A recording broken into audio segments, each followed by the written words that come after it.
Hola, ¿qué tal? Estoy haciendo este video tanto para Desvíos Digitales, que es un proyecto personal mío, como para Grupo Mendax, que es un grupo de investigación independiente que tengo el placer de dirigir junto al profesor Rodrigo Manresa. Así que bueno, empiezo directamente. Bien, como podrán ver, llamé a este video "Soy mis bases de datos" y abajo una preguntita, ¿no? ¿Cómo se protege mi información? Este video surge más que nada de que en los últimos tiempos estuve charlando mucho con mis estudiantes en una materia que doy yo, en la que charlamos de los impactos sociales de la informática en general, y hablábamos de una idea muy sencilla, pero que por ser sencilla no deja de ser cierta, y es de la importancia política y social que tienen hoy en día las bases de datos, ¿no? Hacer una base de datos no es meramente una tarea técnica, sino que es una tarea de relevancia política y social. Y lo sabemos porque básicamente quienes manejen más bases de datos son las personas más ricas. Es decir, hoy en día cuando vemos a las personas más ricas de todas, cuando vemos al señor Elon Musk, al señor de Jeff Bezos de Amazon, etcétera, son ricos porque son los que manejan las bases de datos más grandes de todo el mundo, que es lo que principalmente les da plata a ellos. Que más o menos de ahí también viene la noción de sociedad de la información, que es quien tenga, digamos que el procesamiento de datos es la actividad económica, política o social más significativa, ¿no? Aunque a mí el concepto de sociedad de la información me hace un poquito de ruido, pero en este caso tiene mucho que ver. Y eso es una cuestión más general, más social, más política, por así decirlo, pero hay también toda una cuestión más personal. Y esto tiene que ver con que hace poco un conocido me muestra que hay una página de internet en la que figura su dirección. Una página de internet en la que figura su dirección, en la que figuran sus datos, y figuran la dirección y datos de un montón de otras personas. Una página de internet que supuestamente da un servicio X, y en ese servicio X están los datos personales de un montón de personas. Y obviamente eso le jodió a mi conocido, le molestó, no le gustó, y tiene mucho sentido que no le guste. Entonces, lo que quiero hablar un poquito es con respecto a esto, que está ahí. ¿Cómo se protege mi información? Que es una pregunta técnica, pero también, en el contexto histórico en el que estamos, es una pregunta existencial. O que también lo podemos plantear de otra forma. ¿Hasta dónde tengo yo el control de que mis datos personales pertenezcan o vayan a parar una base de datos? ¿Hasta dónde yo puedo decidir que eso pase o que no pase?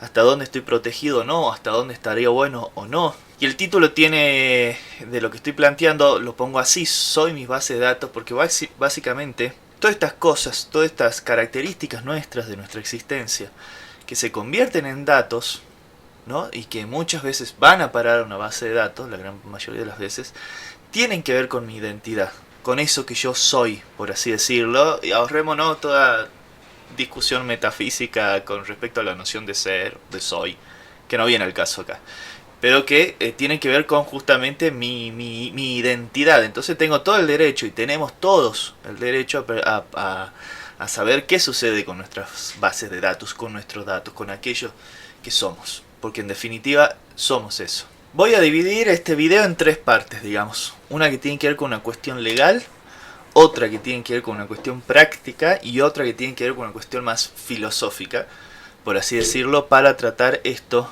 que les acabo de plantear, que es lo que me estoy preguntando, ¿no? Voy a empezar por la parte legal, que es una cuestión amplísima y en la que no soy especialista, pero básicamente me voy a delimitar a charlar un poquito, a comentar muy brevemente cuestiones que tienen que ver con la ley 25.326 de acá de Argentina, que es conocida como la ley de protección de datos personales o la ley de habeas data, que es la que está como más centrada en estas cuestiones y la que siempre se cita y la que se supone que se tiene que respetar cuando se habla de estos temas, ¿no? Como les decía, yo no soy especialista en derecho o en cuestiones legales, más allá de que me interesa mucho y me gusta mucho investigar sobre estas cosas. Así que les comento que me baso bastante en un libro salteño, de una autora salteña, Elizabeth Zafar, que se llama Implicancias y alcances de la responsabilidad civil en cuestiones informáticas, que lo tengo acá. No sé si tengo acá esto reflejado, no sé si se lo podrá ver, creo que se lo ve reflejado.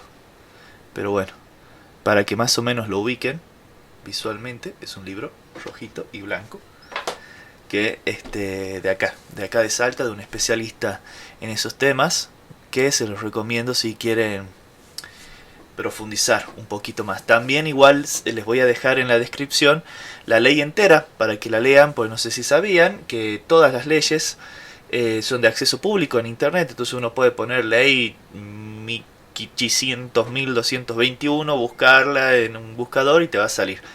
Entonces les dejo en la descripción por si les interesa leer la ley entera, que está interesante.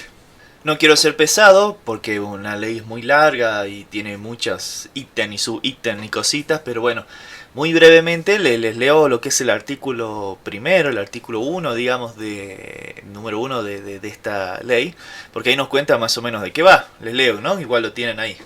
La presente ley tiene por objeto la protección integral de los datos personales asentados en archivos, registros, bancos de datos u otros medios técnicos de tratamiento de datos, sean estos públicos o privados, destinados a dar informes para garantizar el derecho al honor y a la intimidad de las personas, así como también el acceso a la información sobre las mismas se registre, bla bla bla bla, bla.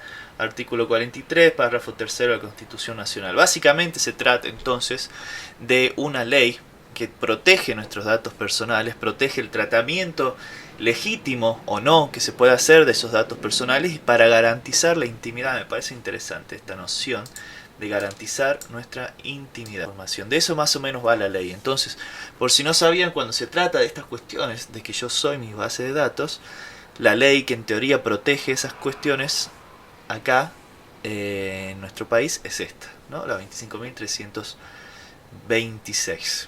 Pero pasamos a lo siguiente, ¿no? Decíamos que esta ley está para proteger nuestros datos, nuestra intimidad, etcétera, etcétera. Algo muy interesante y que nos dice Zafar es lo siguiente, que para darle tratamiento a los datos es fundamental el consentimiento del titular de los mismos, toda vez que si no se cometerá un acto ilícito. Y eso está bastante claro en el artículo 6 de esta ley. ¿Qué quiere decir eso? Que cada vez que se quiera hacer un tratamiento de nuestros datos o se quieran utilizar nuestros datos para algo, se nos tiene que informar, se tiene que tener el consentimiento del titular de los datos. En teoría, y en términos así generales de lo que estamos viendo, nos tendrían que preguntar entonces cada vez que van a utilizar nuestros datos para algo. No obstante, siempre en las leyes hay excepciones. Siempre hay excepciones. En el mundo siempre hay excepción. Cada vez que se hace una ley, hay una serie de excepciones de los momentos en los que no se aplicaría esa ley, que es de lo que muchos se agarran, ¿no? Más específicamente en el artículo número 5 de esta ley, en el inciso 2, nos dice ciertas circunstancias en las cuales no sería necesario el consentimiento del titular. Preguntarle al titular para llevar a cabo un cierto tratamiento de sus datos, ¿no? Entonces, no va a ser necesario el consentimiento según esta ley, ahí artículo 5, inciso 2, cuando los datos se obtengan de fuentes de acceso público y restricto. Ahí ya tenemos todo un tema, porque en cuántos lugares públicas están nuestros datos, por así decirlo, y entonces no tendrían por qué preguntarnos, ¿no? Hay que profundizar más, repito, habría que preguntarle también a un abogado, un especialista, pero bueno, hay un montón de lugares en los que hay datos públicos nuestros, de manera, o sea, que están puestos de manera pública, que todos pueden acceder a eso, y en este sentido entonces no habría necesidad, legalmente no hay necesidad de que se nos informe. Sin embargo, yo puedo querer que no se traten esos datos, ¿no? Pero bueno, eso es otro tema. Si estos datos se recaban para el ejercicio de funciones propias de los poderes del Estado o en virtud de una obligación legal, lo cual es bastante amplio también, pero bueno, hay un montón de circunstancias entonces que tienen que ver con las obligaciones del Estado, en la cual no haría falta que nos consulten por nuestros datos, ¿no? Por el tratamiento de nuestros datos. Si se trata de listados cuyos datos se limiten a nombre, documento nacional de identidad, identificación tributaria o previsional, ocupación, fecha de nacimiento o domicilio, es decir que en este tipo de datos en teoría no nos tendrían por qué informar. A mí me gustaría igual que me informen o que me consulten, y creo que en general a todos, digamos, sobre estos datos. Esto es muy interesante porque en esta ley no lo llegué a mencionar en profundidad, pero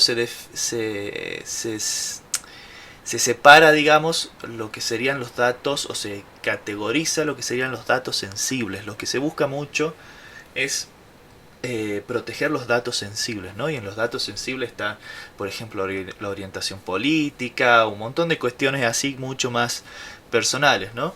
A ver, esperen que lo busco, así se los digo bien. Los datos sensibles son datos personales que revelan origen racial y étnico, opiniones políticas, convicciones religiosas, filosóficas o morales, afiliación sindical e información referente a la salud o a la vida sexual.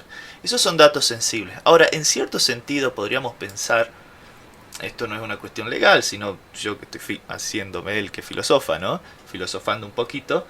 Dependiendo de las circunstancias también mi domicilio puede ser un dato sensible. Ya sé que para esta ley no es un dato sensible y se entiende, hay un montón de cuestiones estatales que necesitan tu domicilio, lo tienen y está bien, son un montón de organismos estatales que tienen datos tuyos y no te están preguntando constantemente. Tiene sentido, no es que estoy criticando necesariamente esta ley, pero imagínense que hay ciertas situaciones en las que mi domicilio puede ser algo sensible. Igual estoy hablando muy generalmente, ¿no? Hay que profundizar un poquito más con la ley, pero me estoy dando el lujo de poder decir lo que pienso, ¿no? Tampoco sería necesario que nos consulten nuestros datos, que nos pidan permiso, por así decirlo, nos informen del tratamiento de nuestros datos si derivan de una relación contractual, científica o profesional del titular de los datos y resulten necesarios para su desarrollo o cumplimiento. Eso tiene sentido.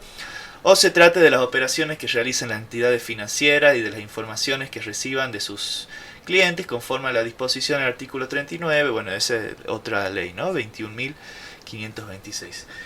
Algo que me quedo pensando después de leer estas cosas es que esto está muy dirigido hacia los poderes del Estado, ¿no? Hay un montón de cuestiones que el Estado tiene que llevar a cabo, los gobiernos del Estado, digamos, tienen que llevar a cabo, por lo cual necesitan nuestros datos y no sería necesario que nos consulten el tratamiento de esos datos. Bueno, supongamos que lo podemos entender por ciertas cuestiones burocráticas, etcétera, ¿no? Lo que a mí no me queda muy claro es cuál es el papel de los privados acá, ¿no?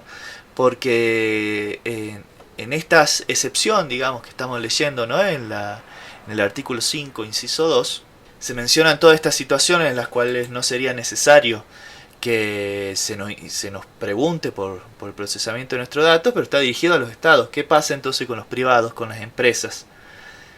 Yo acá, en este inciso en particular, no estoy viendo ninguna excepción en lo que refiere a las empresas y sin embargo nunca se nos consultan y nunca nos preguntan, ¿no? Y obviamente, si de casualidad vos que estás viendo esto sos un especialista en este tema y querés aportar algo o hay algo en lo que yo estoy diciendo que le estoy pifiando horriblemente y lo querés aportar constructivamente, algo en los comentarios, te estaría agradecidísimo, así también aprendo, ¿no? Por ejemplo, también en el artículo 23, en el inciso 2, hay cuestiones de defensa nacional o seguridad pública en la cual no sería necesario que se nos informe, se nos están tratando esos datos, ¿no? Desde un punto de vista legal no sería necesario, lo entendemos. Podemos estar en desacuerdo, porque podemos pensar que aunque sea legal, estar en desacuerdo, pero bueno, esa es otra discusión. Ahora bien, supongamos, entendemos, bueno, que muchos de esos datos nuestros van a ser procesados y tratados por algún organismo, ¿no? Y que no necesariamente tienen que consultarnos. A veces sí, a veces no. Ahora bien, eso no quiere decir necesariamente que esos datos tengan que ser publicados, ni que tengan que ser accesibles por cualquiera, ¿no? Y eso es algo que está muy claro en el artículo 9, que es un artículo donde se especifica que tiene que haber una seguridad y confidencialidad de los datos. Es decir, que aquel organismo que esté justificado a tratar nuestros datos o nuestras bases de datos, o mejor dicho, los datos nuestros que pertenecen a cierta base de datos, está justificado usarlos, tratados, etcétera, pero solo ese organismo tendría que acceder a esos datos. No tendrían que estar públicamente accesibles, ¿no?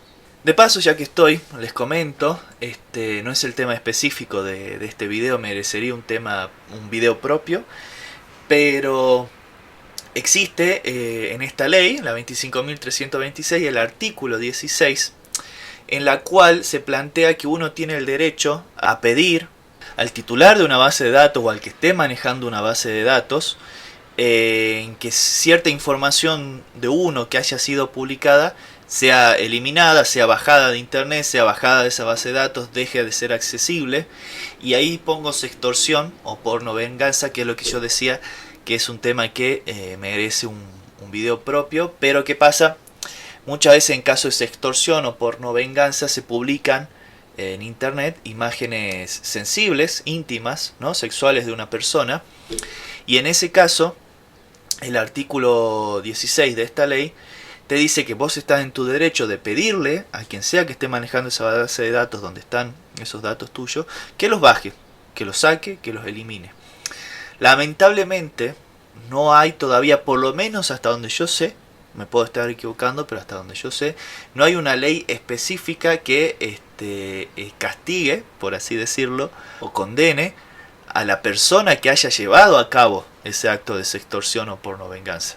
Solo está este artículo de esta ley que te dice que tenés el derecho de pedir que esas cosas íntimas tuyas sean eliminadas, pero eso digamos que no castiga, no condena a la persona que publicó esas imágenes, ¿no?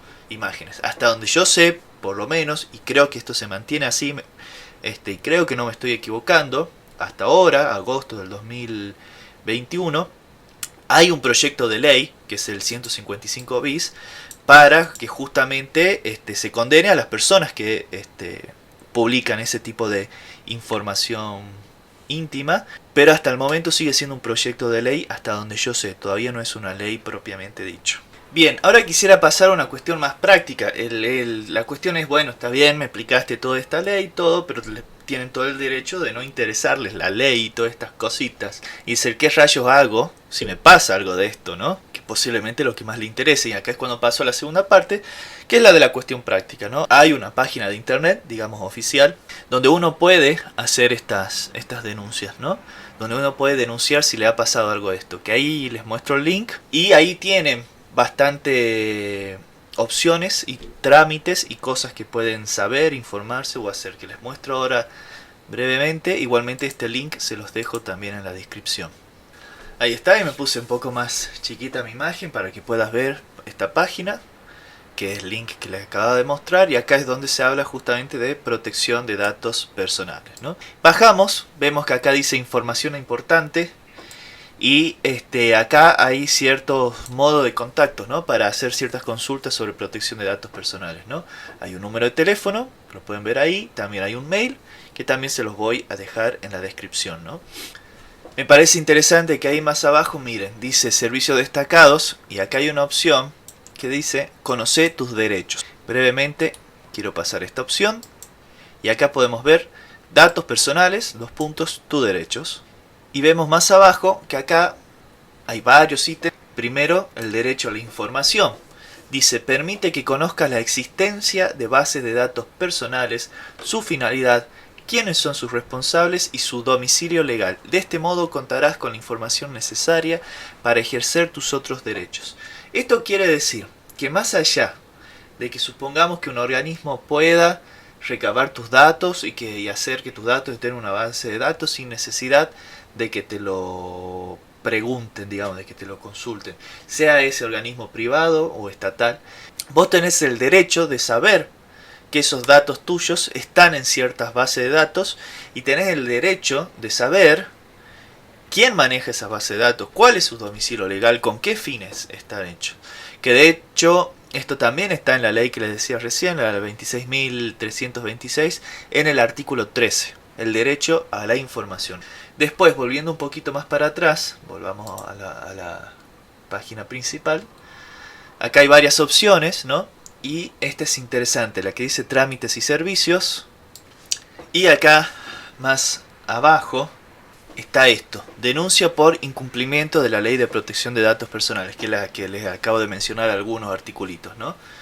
Haces clic y acá te redirecciona que vos podés hacer vía internet una denuncia justamente por el incumplimiento de esa ley. Ahí dice, tenés derecho a acceder, rectificar, actualizar o suprimir tus datos en bases públicas y privadas.